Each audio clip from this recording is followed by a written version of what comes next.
আলহামদুলিল্লাহ, সুবহানাল্লাহ, সাল্লাল্লাহু আলাইহি ওয়াসাল্লাম, নাহমাদুহু ওয়া নুসাল্লি আলা রাসূলিহিল কারীম, আম্মা বাদ। বিসমিল্লাহির রহমানির রহিম। লা ইলাহা ইল্লাল্লাহু মুহাম্মাদুর রাসূলুল্লাহ সাল্লাল্লাহু আলাইহি ওয়াসাল্লাম। আল্লাহ ছাড়া কোনো মাবুদ নেই, আল্লাহ ছাড়া কোনো ইলাহ নেই। There is no God without Allah. লিল্লাহি তাকবীর, আল্লাহু আকবার। লিল্লাহি তাকবীর, আল্লাহু আকবার। আল্লাহ ছাড়া কোনো ইলাহ নেই, আল্লাহ ছাড়া কোনো রব নেই। আল্লাহ রাব্বুল আলামিন চতুর্দিকে তোমাকে পর্যবেক্ষণ করতেছেন। বিসমিল্লাহির রহমানির রহিম। ইন্নাল্লাহা আলিমুন বিজাতিস সুদূর। আল্লাহ অন্তর্যামী।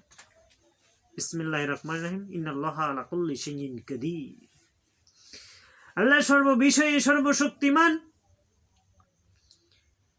অন্তর্যামী, রব্বুল আলামিন। তোমাকে সৃষ্টি করা হয়েছে, তোমাকে সৃষ্টি করেছেন আল্লাহর গোলামি এবং দাসত্ব করার জন্য। আল্লাহ সুবহানাহু ওয়া তাআলা যেমন সর্ববিষয়ে সর্বশক্তিমান, তেমনি তোমার অন্তর্যামী। ইন্নাল্লাহা আলা কুল্লি শাইইন কাদির ওয়া হুয়া আলা কুল্লি শাইইন কাদির। ইন্নাল্লাহা আলিমুন বিজাতিস সুদূর। তোমার অন্তর্যামী, তোমার কল্প, মন, মাইন্ড কি বলতেছে, তুমি কি করতেছো, কি ঠিক কিনা? সকলে লিল্লাহি তাকবীর, আল্লাহু আকবার। লিল্লাহি তাকবীর, আল্লাহু আকবার। তোমার মন, কল্প কি বলে, আর তুমি তোমার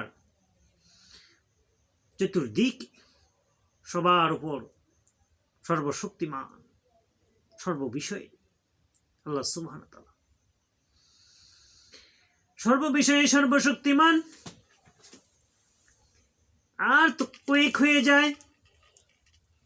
আল্লাহ সুবহানাহু ওয়া তাআলা সর্ববিষয়ে সর্বশক্তিমান, একটু তোমাকে পরীক্ষা করতেছে। আর মানুষের যদি গুনাহ বেশি হয়ে যায়, তাহলে কি হয়ে যায়? সেই এলাকা আল্লাহ সুবহানাহু ওয়া তাআলা গজব দিয়ে দেন। তাহলে আল্লাহ কত বড় শক্তিশালী, কত সর্বশক্তিমান। পৃথিবীর স্তর রয়েছে, মাটির স্তর রয়েছে, আকাশের স্তর রয়েছে। পৃথিবীর সকল মাখলুকগণ আল্লাহর জিকির করতেছে, প্রশংসা সহ চিৎকার দিয়ে বলো সুবহানাল্লাহ। কিন্তু তোমাকে আদম সন্তান হিসেবে পৃথিবীতে সৃষ্টি করেছেন, আর তুমি নবীর উম্মত হয়েছ। তুমি নবীর উম্মত হয়েছ। আর আদম আলাইহিস সালাম থেকে শুরু করে সকল মানুষ আল্লাহর দাসত্ব করবে, আল্লাহর গোলামি করবে, এটাই।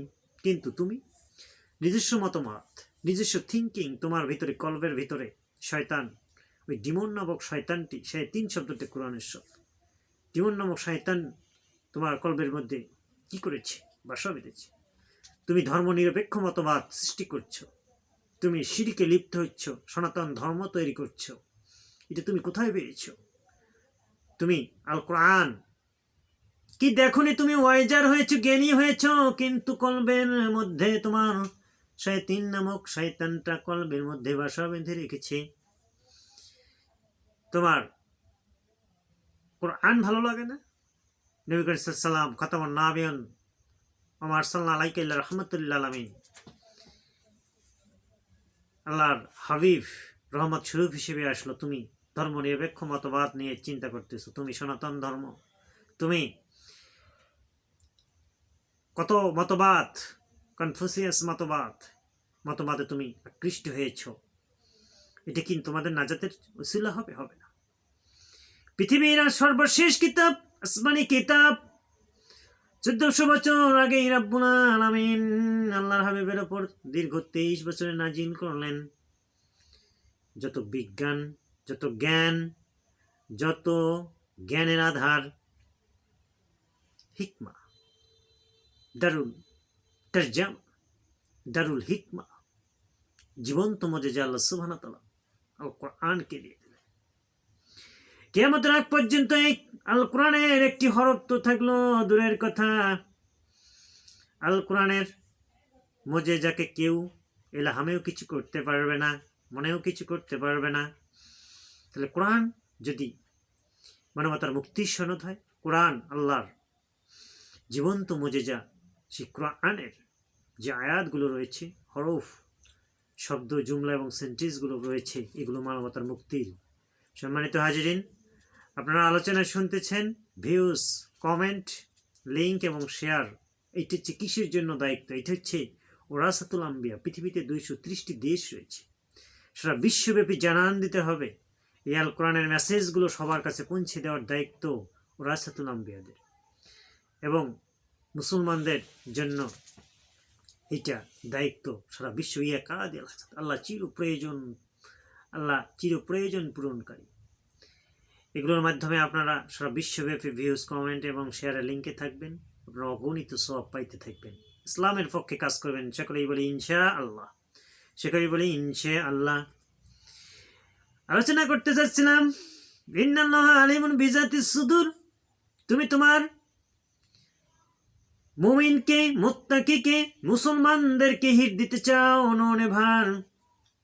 আল্লাহ সুবহানাহু ওয়া তাআলা মুমিন এবং মুত্তাকিদের সঙ্গে কি করেছেন? আছেন। চিৎকার দিয়ে বলো সুবহানাল্লাহ। তোমার মন মুমিন মুত্তাকি দেরকে হিট করতেছো ননে ভার, এটা করা যাবে না। তোমার মন বিভিন্ন শয়তান